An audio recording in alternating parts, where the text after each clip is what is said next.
मुझे दीक्षा लिए हुए लगभग 1 वर्ष हो चुका है और इन 1 वर्षों में मैंने बहुत सारे नए-नए अनुभव मुझे प्राप्त हुए हैं। इन अनुभवों को मैं आपके साथ साझा करना चाहता हूँ। अ, ये तो आपके भाग्य की बात है कि आपको श्रेष्ठ गुरु मिलते हैं, किस प्रकार के आपको गुरु मिलते हैं, ये आप उनको ढूँढते नहीं हैं। यदि आपके भाग्य में लिखा होगा, यदि आपके पूर्व जन्म के अच्छे कर्म रहेंगे, तो आपको श्रेष्ठ गुरु प्राप्त होंगे। आप चाहो कि मैं उन तक पहुँचूँ, मैं उनको ढूँढ लूँ या मुझे श्रेष्ठ गुरु मिलने चाहिए, तो ऐसा संभव नहीं है। क्योंकि ये आपके कर्मों के ऊपर निर्भर रहता है, इससे आप श्रेष्ठ गुरु प्राप्त करते हैं। तो मैं बताना चाहूँगा कि मेरे पूर्व के जन्म के कोई अच्छे कर्म रहे होंगे जो मुझे ऐसे गुरु मिले हैं। मैं अपने गुरुदेव जी के बारे में बताना चाहूँगा कि अ, हमारे मेरे जो गुरुदेव हैं पूज्य श्री सत्यनारायण गिरी गोस्वामी जी, जो सिवनी में निवास है जिनका, और वहीं पर उनका आश्रम है और वहीं पे वह माँ तारा की और अ, दसों महाविद्याओं की उपासना करते हैं। तो वो ऐसे सिद्ध गुरु हैं जिनकी कुंडलिनी जागृत है। उन्होंने जीवित समाधि ली हुई है। उस जीवित समाधि में वो 3 माह तक जीवित रहकर समाधि उन्होंने ली है और पुनः समाधि से बाहर आए हैं। ऐसे हमारे श्रेष्ठ गुरु हैं।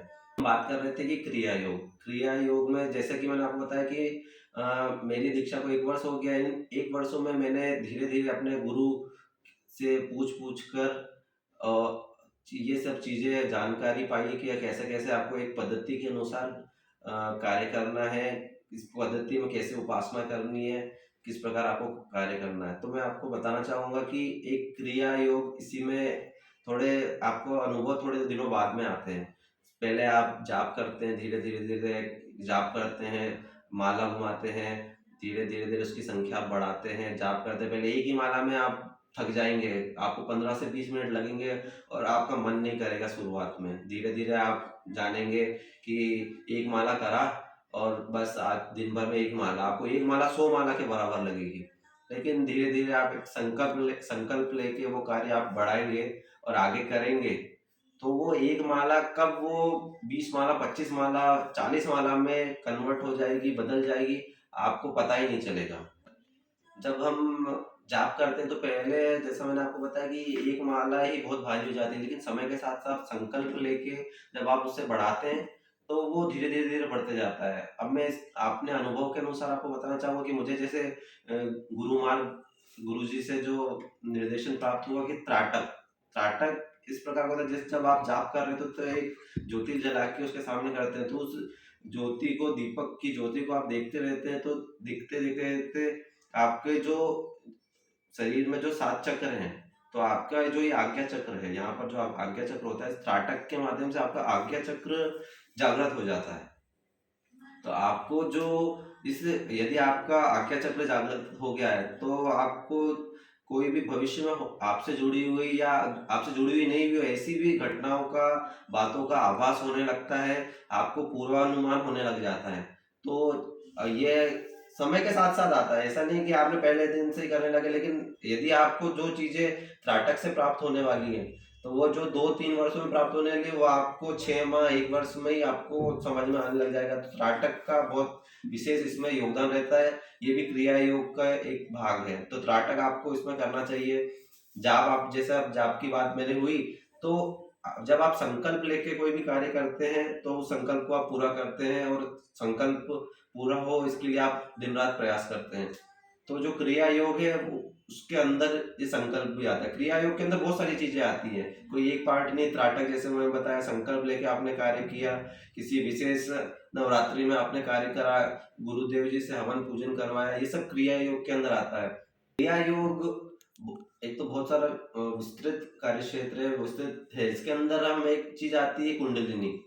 तो कुंडलिनी सभी के पास में, जैसे एक हम कहते हैं कि आत्मा देव स्वरूप ही होता है और एक सबके शरीर में एक देव आत्मा होती है और जिसको हम प्रणाम करते हैं, शरीर को प्रणाम नहीं करते, हम उसके अंदर रहने वाले देव को प्रणाम करते हैं। इसी प्रकार सबके शरीर में कुंडलिनी होती है, लेकिन उस कुंडलिनी के बारे में उसको ज्ञान नहीं होता है कि उस कुंडलिनी को यदि उसके द्वारा जागृत कर लिया जाए तो उसको संपूर्ण ब्रह्मांड का जो ज्ञान है वो प्राप्त हो सकता है।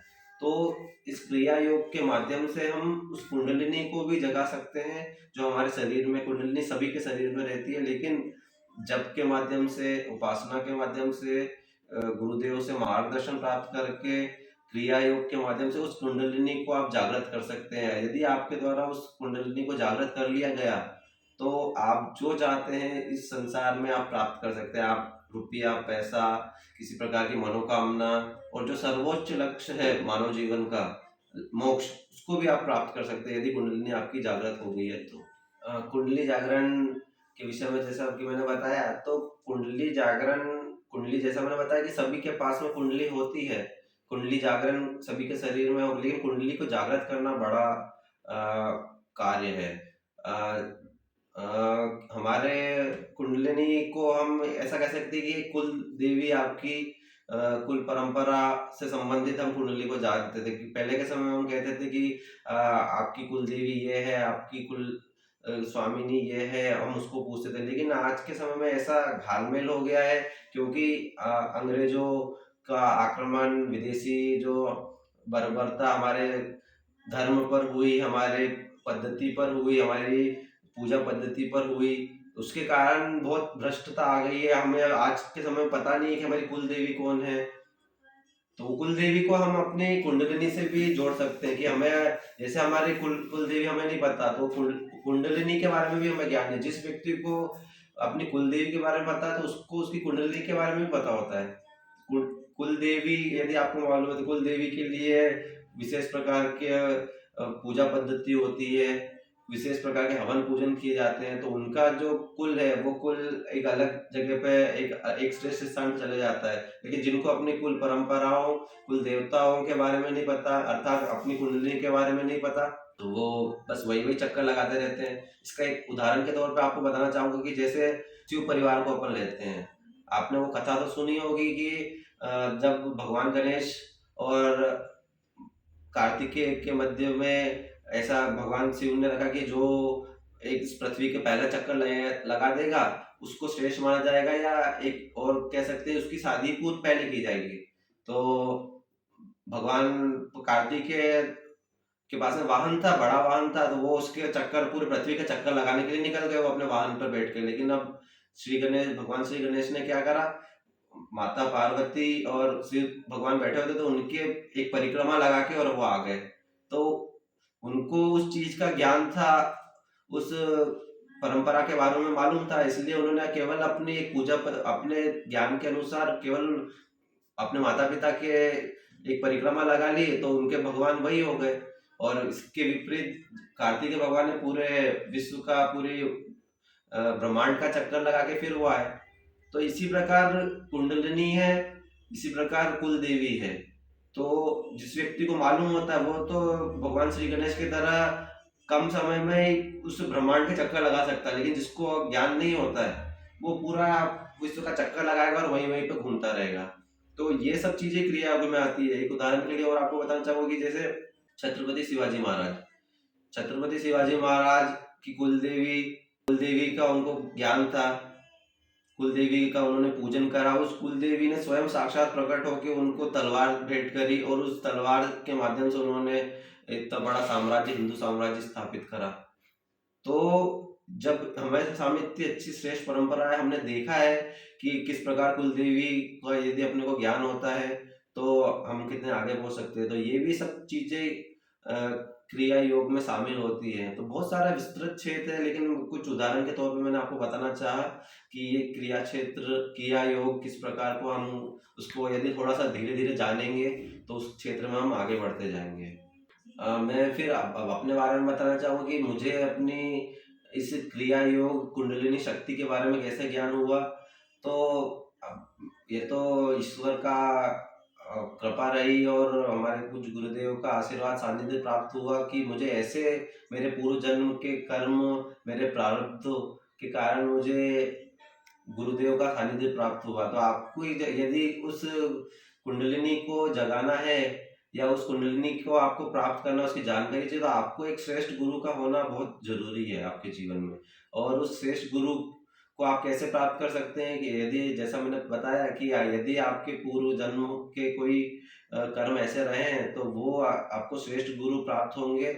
ऐसे गुरु जो आपको उस कुंडलिनी के बारे में, उस आपकी कुलदेवी के बारे में, उस परंपरा के बारे में, उस पूजा पद्धति के बारे में बताएँगे जिससे आपकी कुंडलिनी जागृत हो और आप अपने ध्येय को प्राप्त कर सकें। तो ऐसे हमारे गुरुदेव जी, मेरे गुरुदेव जी पूज्य श्री सत्यनारायण गिरि गोस्वामी जी जो सिवनी जिनका आश्रम है वो मुझे प्राप्त हुए और उनकी कृपा के कारण ही मैं उन तक पहुँच पाया। मेरा ऐसा कोई इतना बड़ा पुण्य कर्म रहा होगा जभी मैं उन तक पहुँच पाया, वरना मेरा पहुँचना संभव नहीं होता है। देव जी द्वारा मुझे अपनी कुंडलिनी के बारे में, अपनी कुलदेवी जो मैंने उनसे दीक्षा ली, माँ बगलामुखी, माँ पीताम्बरा की मैंने दीक्षा ली और मुझे दीक्षा लिए हुए लगभग 1 से डेढ़ वर्ष हो चुका है और उस पूजा पद्धति के माध्यम से मैंने अपनी कुंडलिनी को धीरे-धीरे जानना, मैं ऐसा नहीं कह रहा हूँ कि अभी जागृत हो चुकी है, लेकिन मैं उस ओर बढ़ रहा हूँ और मुझे उस चीज़ का एहसास होता है, उस चीज़ का भान होता है कि गुरुदेव जी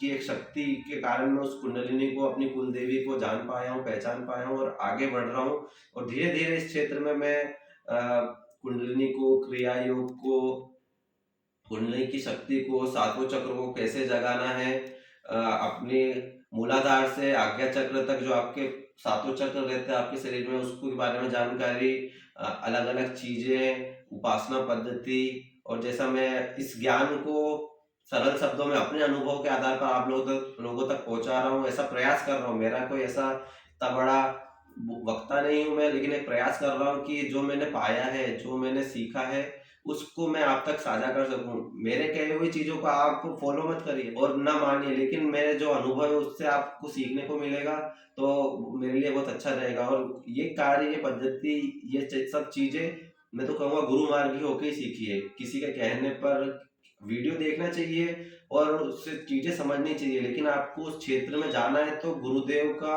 एक श्रेष्ठ गुरु का होना बहुत आवश्यक है। तो उस गुरुमुखी होके ही आप उसमें आगे बढ़े, तभी आपके लिए ये सब चीज़ें लाभदायक होंगी।